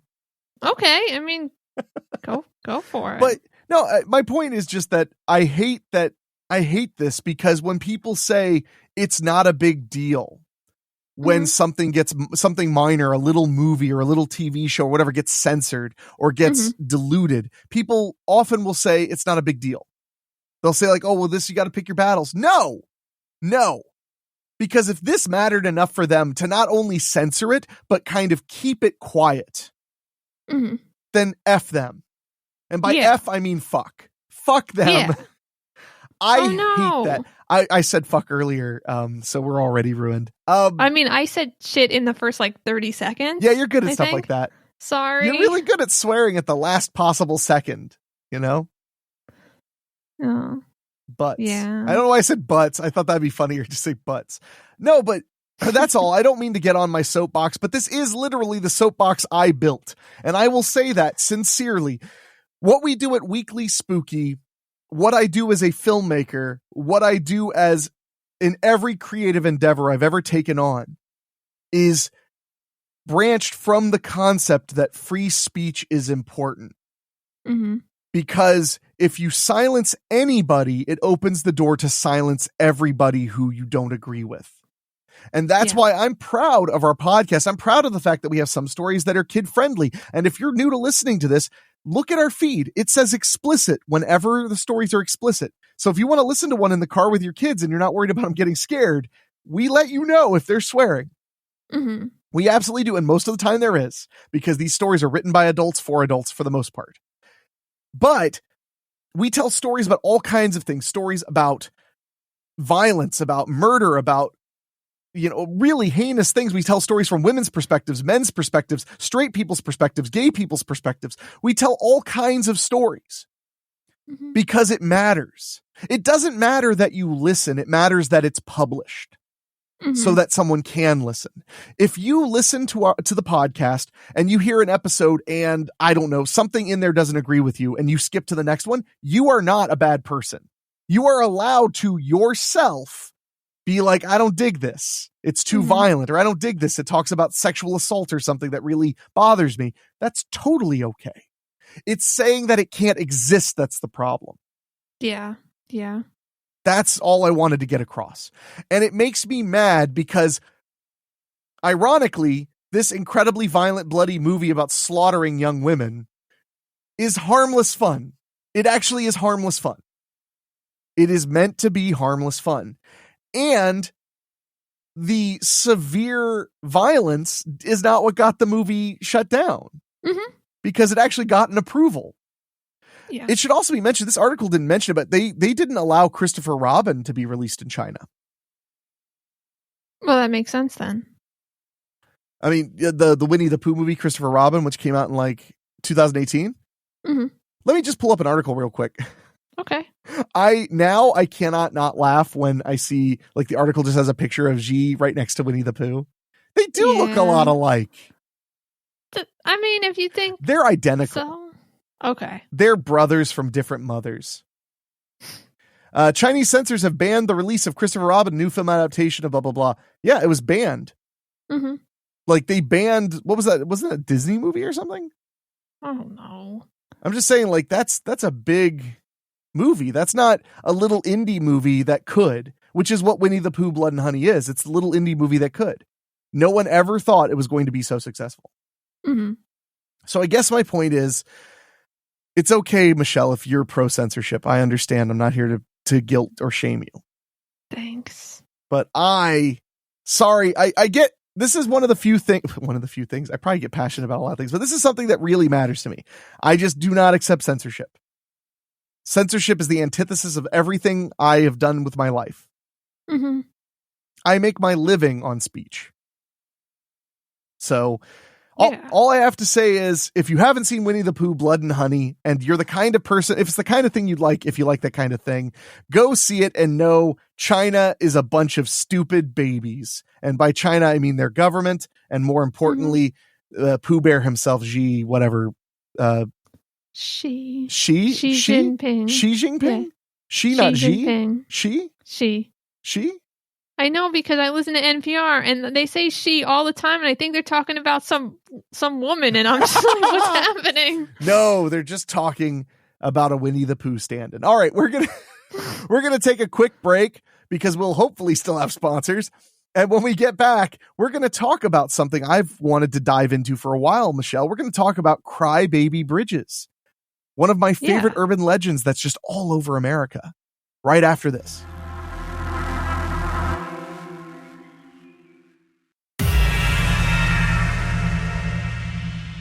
All right, we are back, and now we're going to talk about one of my favorite urban legends, and that is the Crybaby Bridge. Chell, you don't know what a Crybaby Bridge is, do you? I know that it's not a bridge that gets really sad. No. Well, if it was a sad bridge, wouldn't calling it a Crybaby Bridge be pretty pejorative? Like, wouldn't that be pretty mean? I mean, I'm not saying it's nice. So, I mean, I'm assuming since you didn't know what it was, that you did not grow up knowing of or being near a Crybaby Bridge. Probably. Did you ever leave the house when you were a kid? I feel like you missed out on all the good urban legends. Yeah. I lived in a town that used to be just a field. That's fair. That's like what was around. So like, there really weren't any. But it was right next to Princeton. Yeah, but it's not like we went to Princeton as like kids to hang out. You didn't ride your bicycles to Princeton like it was Stranger Things? You're just like riding bicycles around and fighting monsters, and we'd have to like go on Route 1. Yeah. Kids should get on Route 1 on their bicycles. Quote me on that. Well, so we have a lot of Crybaby bridges in Ohio, which you're going to find out in a minute because I'm using, of course, the most reliable place for information, Wikipedia. And it lists 4 different Crybaby bridges just in Ohio on the Wikipedia page. Wow. And when I was growing up, a Crybaby bridge was a bridge you would go to. And they claimed that usually it was a bridge over water. Mm-hmm. And there have been some that are like overpasses, but usually it's a bridge over water. And the idea was you go to this bridge at night and you listen. Mm-hmm. And over the sound of the water rushing, eventually you'll hear a crying baby. Okay. And that baby is usually abandoned or murdered by its mother in the past. But it depends. There's so many variations. And that's what we're going to learn right now, because I love reading the variations. Like I loved when we dug through La Llorona and found all of the variations, like in Central and South America, especially. And Crybaby bridges seem to be an American thing. Although it does sound kind of like some of those old Irish, British folklores a little bit. Yeah. But this is what Wikipedia says. It says, Crybaby Bridge is a nickname given to some bridges in the United States. The name often reflects an urban legend that the sound of a baby can be or has been heard from the bridge. Many are also accompanied by an urban legend relating to a baby or young child or children that where their mother threw her baby off the bridge and felt so bad that she killed herself. So now looks for her baby while crying in the river sadly. So very similar to La Llorona, that version. Yeah. A weeping lady, although in La Llorona there's no crying baby. Mm-hmm. It's just a wailing woman or a weeping woman. So the first example they have right here is from Kentucky, just south of here in Ohio. Mm-hmm. A bridge on Sleepy Hollow Road near the border between Jefferson and Oldham counties in Kentucky was known as Crybaby Bridge.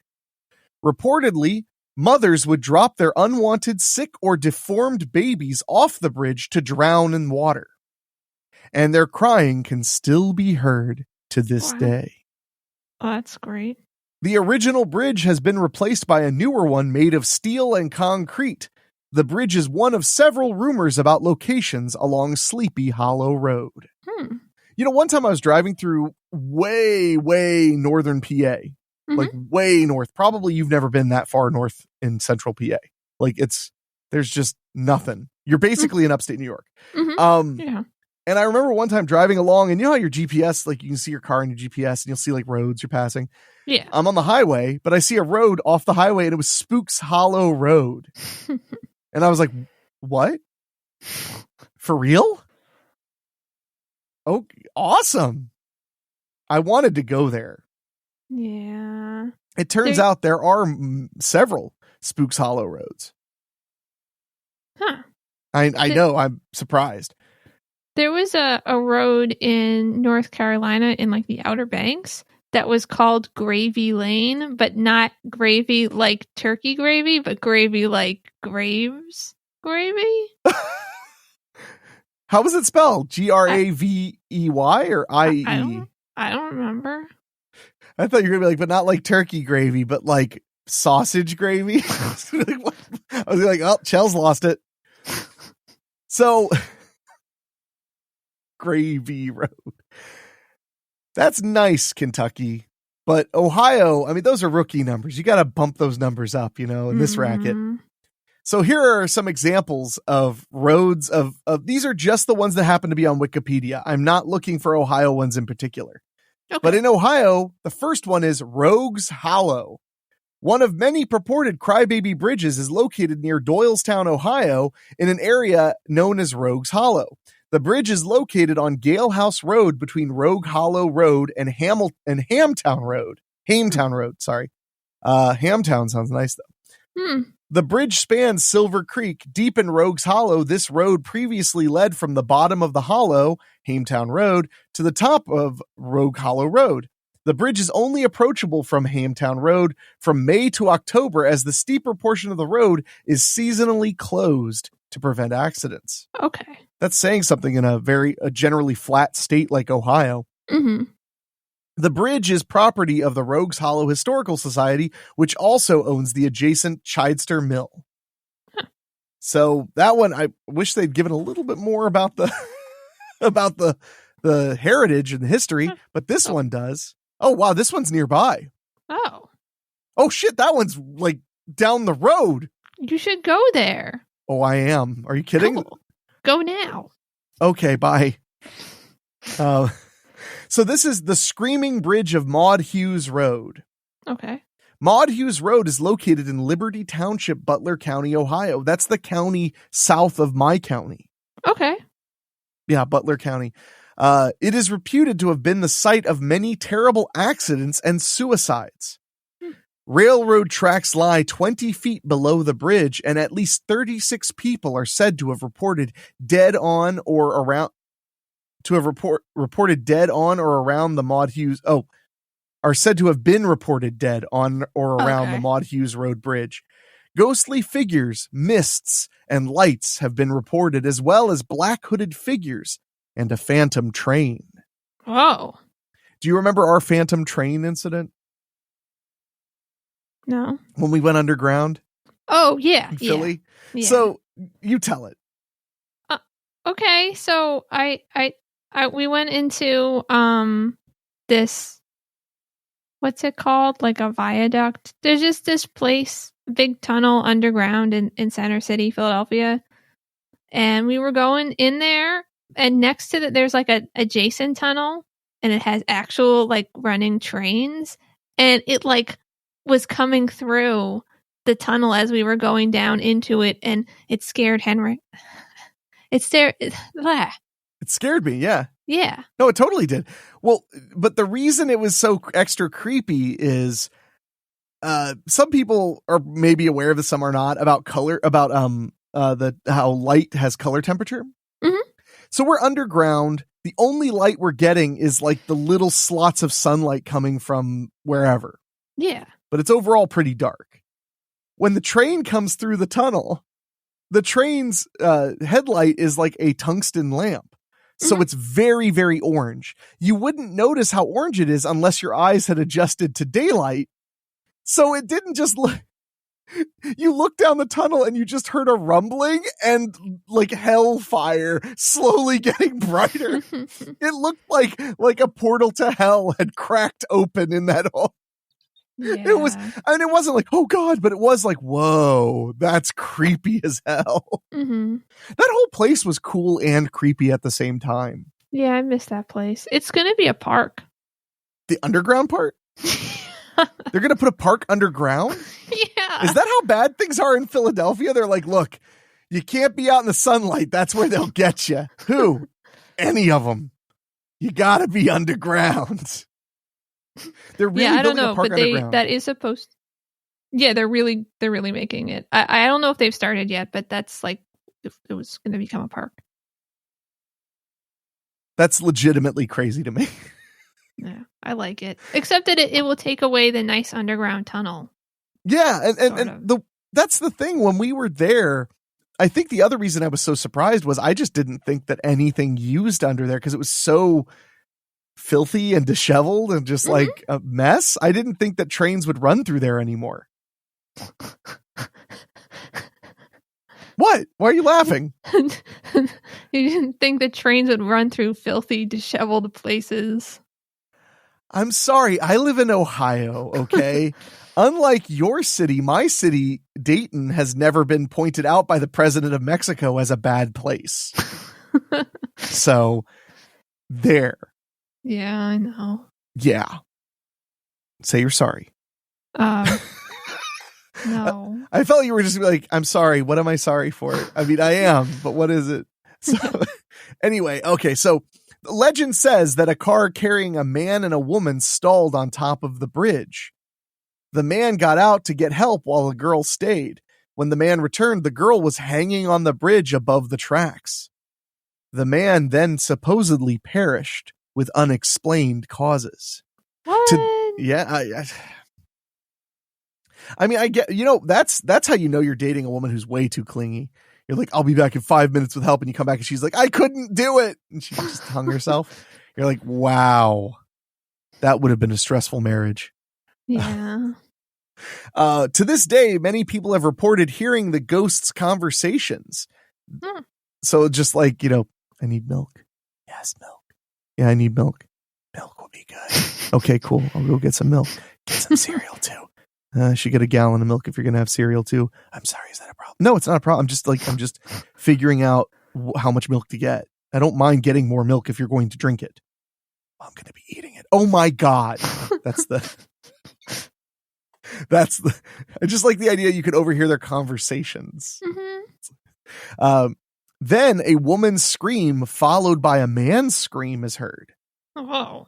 A second story is that a woman was being chased down the road. When she got to the bridge, she didn't know the area and thought that there was a river underneath. So she jumped over the bridge, and when she saw the train tracks, screamed all the way down to her death. Yeah, I doubt that actually happened. Why? It just seems like a bad idea to jump off a bridge into a river as well. Yeah, that sounds dangerous on its own. Yeah. Yeah. Well, maybe. I mean, we might not be dealing with a Einstein here. Also, she was dead, so how do we know that that's what she thought? I mean, we had. That's a good point. They say to this day, on certain nights, you can still hear her screaming. Oh. Another popular and typical Crybaby Bridge story says that a woman once threw her baby off the bridge and hung herself afterward. I've heard that exact one. Mm-hmm. So that's the story of the Screaming Bridge of Maud Hughes Road. Like I said, that's probably 25 or 30 minutes from me. Okay. Maybe a little closer, maybe a little further. But this one, whoa. Egypt Road, Salem. Salem, Ohio is really close to me. Huh. Like Salem, Ohio's got to be like not even 15 minutes from me. Like Salem, Ohio is in the Dayton area. Wow. Okay. Although the bridge is off Egypt Road near Salem, Ohio, it is actually on what used to be West Pine Lake Road, which now dead ends to the east of the bridge. Legends attribute the crying baby to one that fell in and accidentally drowned. There is also a rumor that there is a cult of some sort in the woods surrounding the bridge.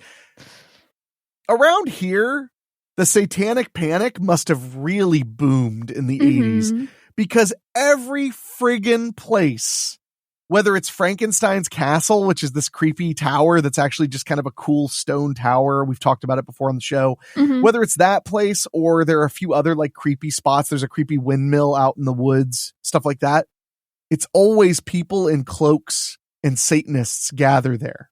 Yeah. And I remember even hearing that as a teenager and being like, but do they really? Yeah. Is that even a thing?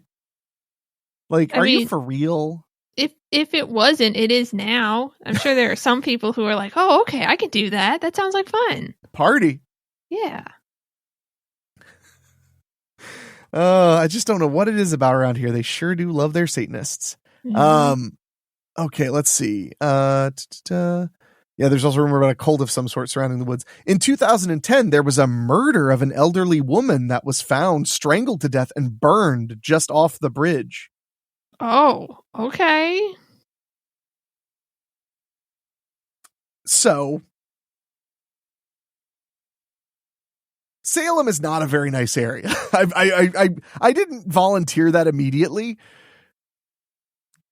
Yeah. Yeah, you don't really want to hang out in Salem, Ohio, necessarily. Yeah, I was getting that impression. Yeah. The closed road remains as an access way to high voltage utility lines. Yay.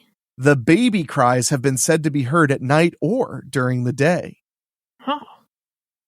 So it's closed now. Like, it would be hard to get to. You can't drive up to it. You have to walk.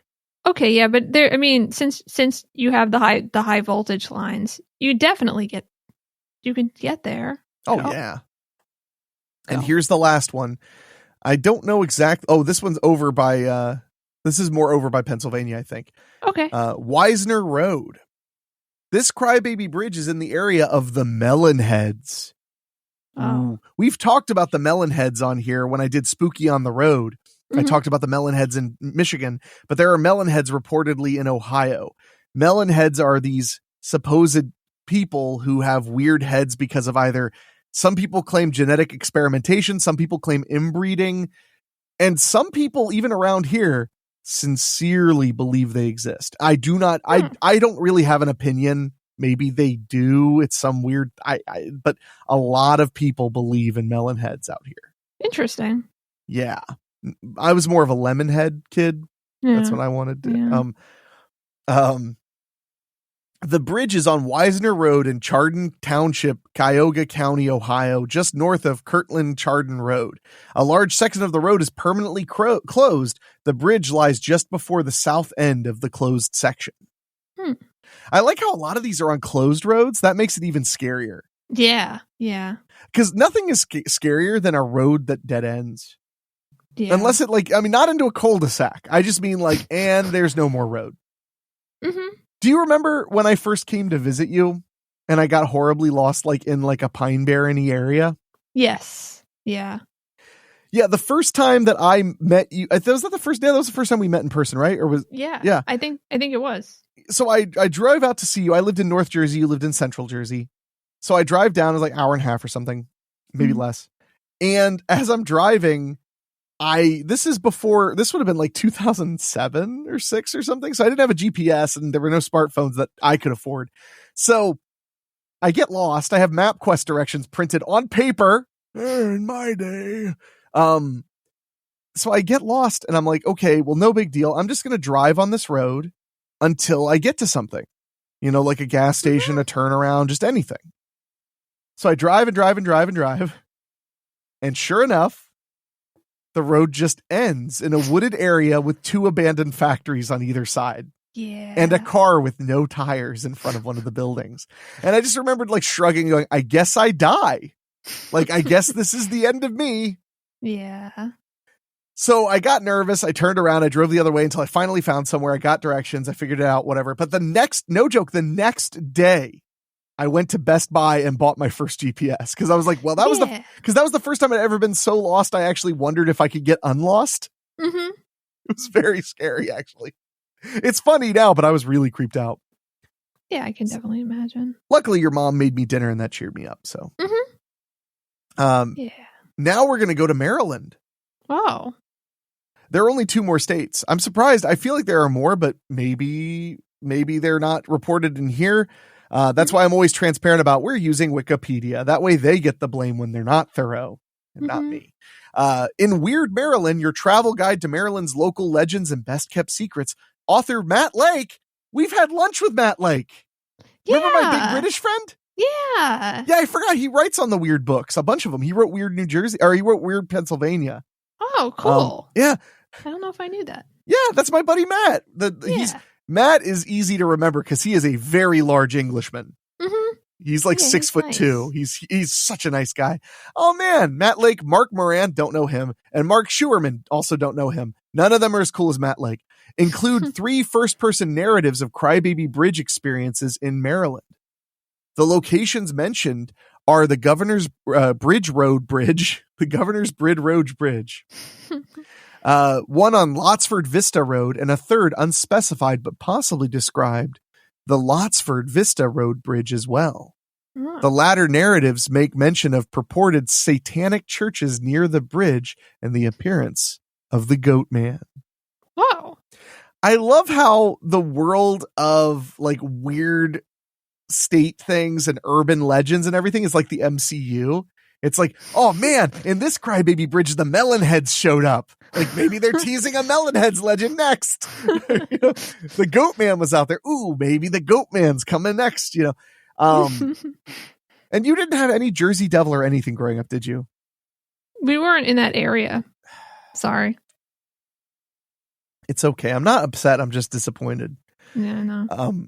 So now we're moving to our final state that's listed in here, Tejas, Texas.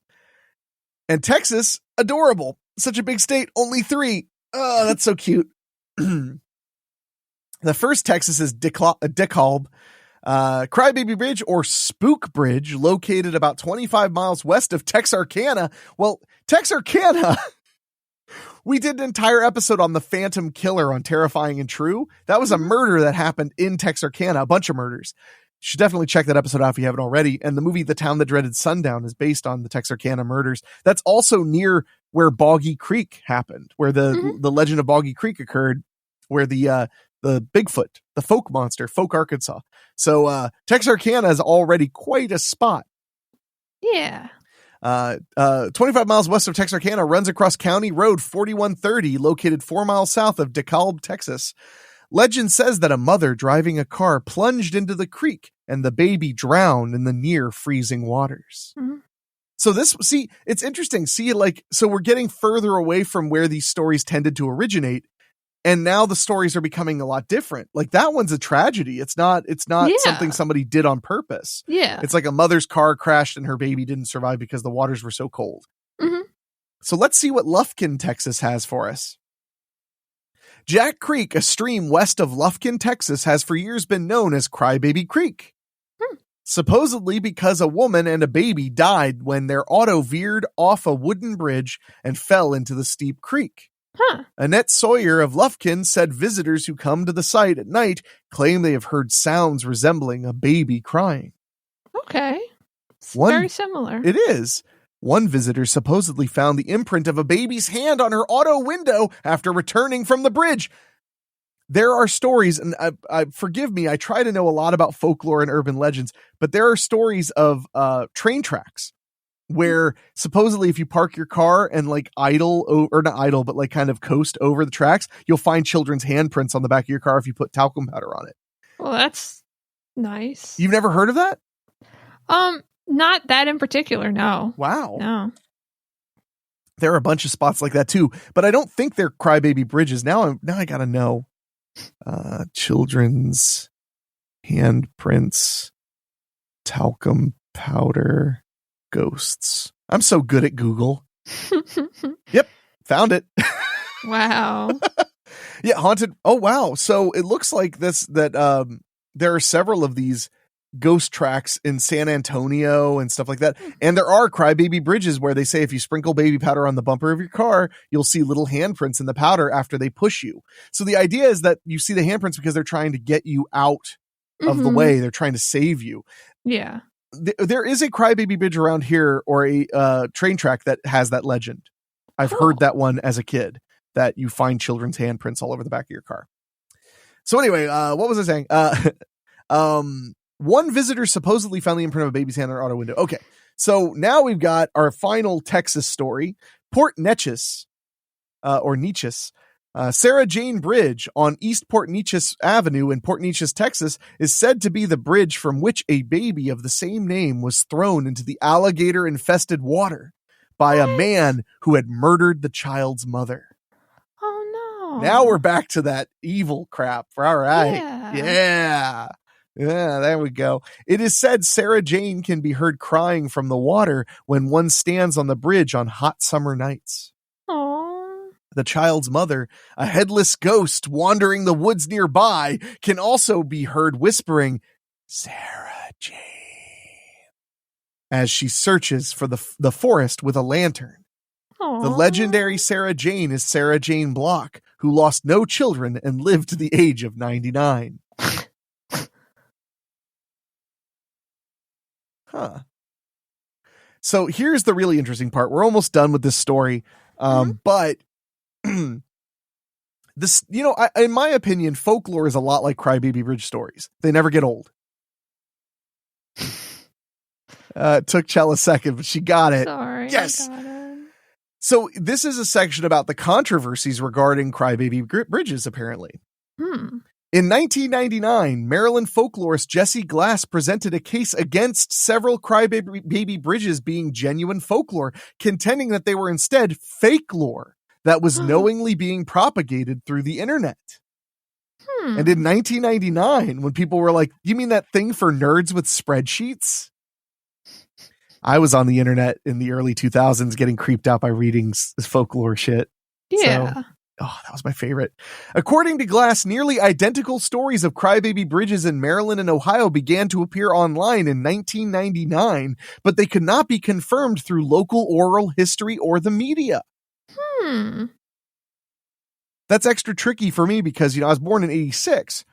So I really don't, I remember the 90s, but I don't remember them that clearly.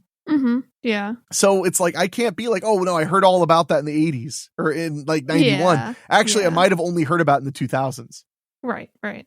Among Glass's examples was the story of a bridge located in Westminster, Maryland, which concerned the murder of escaped slaves and African-American children.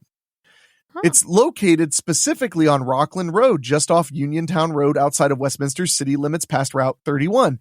In the 1800s, the story held that unwanted black babies were drowned by being thrown off this bridge. Regional newspapers such as the American Sentinel and the Democratic Advocate, which usually covered racially motivated murders of this period, make no mention of the events described online. That is interesting. Yeah, it's interesting, but that's kind of how a lot of these things are, probably. It's not real at all. I think it is funny, though. It's like, it's only fake lore if it was developed recently. Yeah. Like, if it was made up recently, it's fake lore. If it was made up 20, 40, 50 years ago, you're good. Yeah, exactly. However, in their book, Weird U.S., Your Travel Guide to America's Local Legends and Best Kept Secrets, authors Mark Moran and Mark Schurman relate the story of a purported crybaby bridge in Lotsford Vista Road and We already talked about that. And they said that it made that bridge has made believers out of skeptics. So the text included from their informant makes no mention of escaped slaves, but does repeat the familiar component of such legends, such as an out-of-wedlock child birth.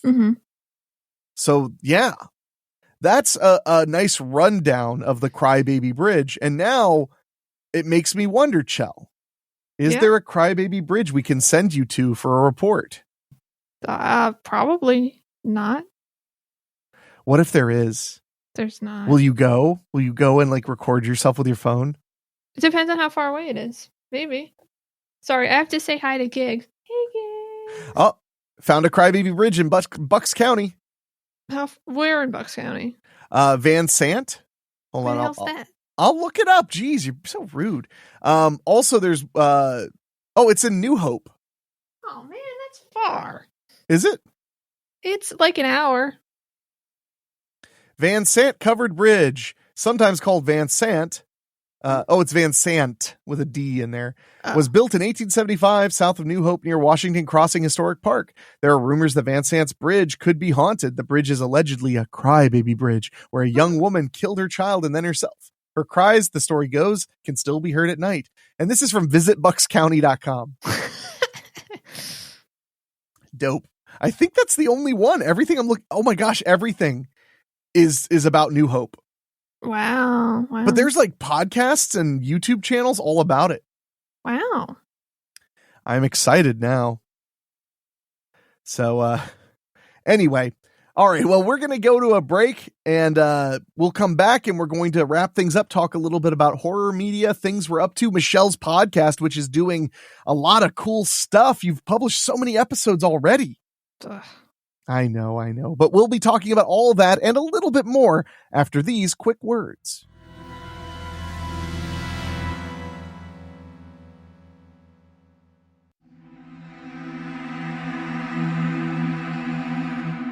All right, we're back. And during the break, Chell and I were looking at a very scary video of a crybaby bridge near her, the Van Sant covered bridge. The video would have been annoying if it wasn't so charming because it was made by like 12-year-olds. Although now I feel like an old guy. They were probably like 16 or 17 because they did have a car. Yeah, they had a car. Yeah. But they sounded like little kids. It was great. They were like, and they kept like, oh my God, did you film that? You were filming? And I was like, oh man, if this is fake, I love it. If this is real, I love it. Mm-hmm. Doesn't matter. So, but before we get out of here, wanted to talk about real quick about Chicano, about how he's doing, just because I didn't talk about it at the beginning of the show. My dog Chicano, for those who don't know, he has cancer, but he's been going through chemotherapy. It is going very well. He's had 7 treatments. He's about to have his 8th in 2 weeks. It's going great. Everything's looking good. The oncologist says it's good, and it's all good news. Good. So I'm looking forward to, in 2 weeks, he will no longer be receiving chemotherapy, and then we can both begin to recover from this whole mess. Mm-hmm. Yeah. But we can't say he's in remission, but it sure does look like he's in remission. Yeah. And then they're going to check him in 3 months. And yeah, it's all looking really great. I'm really glad. Yeah. Thank you. Thank you very much. And thank you to everybody who has helped either in any way. I mean, it doesn't have to be just financial, just by checking on me, by listening to me complain, by liking statuses. They all help. They all really do help. And the folks who have went to weeklyspooky.com and clicked on Help My Dog, we've raised $4,000 for his medical bills, which is almost half of his medical bills. And I laugh because it's so much money, but that's still a massive, massive help. Yeah. That's such a huge relief, because people would always say, like, if there's anything I can do, let me know. And I'd be like, well, honestly, like, the treatment is what it is. The only thing that I can have any control over is paying for it. You know, other than that, I just got to ride it out. So, but he's doing great. Thank you to everybody who has shared and cared and written me. And I just really am thankful and grateful. And this entire show, he's been sleeping on my feet. So yeah, my feet are actually pretty cold. So it was nice that he was sleeping on them. Yeah. But so beyond that, Michelle, tell everybody a little bit about, if they don't know, you have a podcast. It's called Michelle Explains Anime Poorly. Yeah. And you just released, how many episodes have you released now? Do you even know? No, but I would assume if Chainsaw Man was 12 episodes, then that would make 13. So whatever 13 plus 11 is, was that 24? Oh, wow. Man, you're good. It's 24. I just checked the publishing thing. Yay. That includes 24. The one that releases, that is about to release. So. Right. Yeah. So what are you talking about right now? For those who like anime, they should check out your podcast. What are you talking about right now? I'm talking about Trigun Stampede, the new Trigun adaptation. We think. I don't know anymore. No, I just I mean, it's basically like almost alternate universe Trigun / fan fiction, like Trigun. A reboot. Yeah, but not at all. Okay. Like it's a reboot if yeah. No, go on. Yeah. Share your real feelings. Don't be afraid. No, it's not bad. I mean, the writing isn't great, but it's so wildly different than the manga that it is honestly just kind of unsettling. Okay. It just is. It's just weird. And Trigun, the original anime, the 98 anime, was also very different than the manga. But they had a reason, and that was because the manga wasn't finished publishing yet. So it had to have an end that wasn't the same. But this doesn't really have that excuse. So. Well, so if people want to check that out, they can go anywhere they listen to podcasts and type in Michelle Explains Anime Poorly, and they can listen. It's really the best possible option for you because it's like this show, but without me talking. So it's much better for your mental well-being. No. So now that we've gotten that covered, do you have anything from Reddit for us this week? I have something if you want. It's about sleep paralysis. So. I love talking about sleep paralysis because I suffer from sleep paralysis. Yeah. Yeah. And we did an episode about sleep paralysis, you and I, we did. in the early days of the show. Yeah. Mm-hmm. Well, go on. So it's actually a response to an Ask Reddit thread that was like, what's the scariest situation that you found yourself in ever? And so a lot of them were like things that were scary, like, outside stuff, or being followed. But this one was, it's like the 80s, and this dude has a roommate, like they're living in an apartment together, and his roommate has been suffering from sleep paralysis a lot. And it's like really bothering him. And he's finally like, listen, can you do me a huge favor? Can you come into my room at 3 a.m. tonight? And basically he said, like, just kind of stay with me and like talk to me if this is happening. It's and the guy's like, sure, man. I'm always up at 3 a.m. So he does. He goes to his friend's room at 3 a.m. and his roommate is like not awake, but looks like he's in has an expression of terror on his face. And so he does what the roommate told him to do, which was like, I think he said, like, turn on the light and then like just talk to me. So he starts having this like one-sided conversation with his friend, like, just saying things, trying to get him, make him feel safe. And he says something like, you see, yeah, there are no monsters here, right, monsters? And then he hears from above the guy's bed, he hears wrong, and he's just like, what? Oh my! And he just like stops what he's doing, and he like turns on his friend's boombox and pretends like he didn't hear it, and waits for his friend to like look relaxed again, and then leaves, and then finds a new apartment. I mean, I like the ending part. The finds a new apartment part is very fair. Yeah. There are no monsters here. Wrong. Yeah. So you've had some roommates in your life. What would you do? Exactly. Actually, it would do exactly what he did. I pretend I didn't hear it because that's the first thing to do. Don't want to give them fuel. I probably wouldn't turn on a boombox because that would probably upset but I would just pretend I didn't hear it and just keep talking until the roommate relaxed, and then I would find a new place to live. Exactly. Oh, that's really creepy. Yeah. I like that. And that's extra creepy because like if you don't know your roommate really well, there's already like a creepy element to living with a stranger. Mm-hmm. So I can appreciate that quite a bit. Yeah. Do you have another one for us? That was the best one. So that is a good one. No, that's okay. That's okay. Yeah. No. And we are running out of time anyway. So, Michelle. Yeah. Do you have anything you want to say to the people listening to this? No. Ouch. Well, I want to say thank you guys for listening. If you enjoy what we're doing here, please make sure you're subscribed on your favorite podcasting app. And while you're there, leave us a review, a 5-star rating or review on Spotify, Apple Podcasts, Stitcher, iHeartMedia. It makes a huge difference. It really allows the show to find a new audience. So I will leave you with Michelle's lovely voice, and we'll see you next month. But I don't I don't have a lovely voice.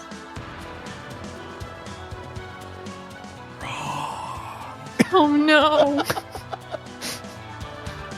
Thank you so much for listening to Monthly Spooky. We hope to see you again next month, last Monday. That's when we do the show. And we want to say a huge thank you to our backers on Patreon. You folks are the reason we can do this show again and again and again. If you want to get involved in our Patreon, just go to WeeklySpooky.com and click on Patreon. For as little as $1 a month, you get bonus episodes, a behind-the-scenes look at what we do, and our undead gratitude. And I want to say an extra special thank you to our Patreon podcast boosters, folks who pay a little bit more to hear their names at the end of the show, and they are Bobbletopia.com. Use our promo code WeeklySpooky at checkout for 10% off. Megan Hua, Julia Kirsch, Christopher Sullivan, Brent McCullough, Gino Lyons, Steve King, Karen Weemet, Jack Kerr, and Craig Cohen. Thank you all so much, and if you want to join that list of names at the end of every show, just go to WeeklySpooky.com, click on Patreon, and pledge at $15 or higher. But now, it's time to go. We'll see you again real soon.